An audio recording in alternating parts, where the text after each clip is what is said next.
When I was diagnosed with stage 3 breast cancer, it was such a shock. I had no history of breast cancer in either side of my family. I was healthy, I felt good, I ate well, I cooked well, and I just couldn't believe it.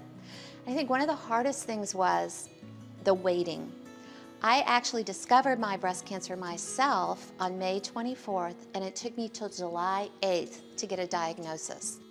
It sounds really strange, but because I couldn't get anyone to tell me or to confirm how I felt, it was almost a relief by the time somebody finally told me. It was a terrible relief, but it was at least when somebody told me I had stage 3 breast cancer, I could say, okay, now what are we going to do about it?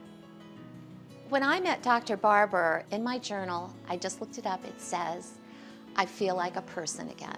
He was so positive, and every doctor I had here was so incredibly positive.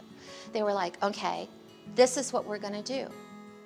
I had a large tumor, so we chose to do neoadjuvant chemotherapy, which is a big word for chemotherapy that happens before surgery, because they were trying to shrink the tumor. And I also found out from lymph node biopsies that I had cancer in my lymph nodes too. So I went through chemotherapy and I lost all my hair, and then I had a double mastectomy, and I was lucky to be a candidate for immediate reconstruction. It's just a total shift in your whole attitude, because it's terrifying in some ways, because your body has gone and done something you don't want it to do.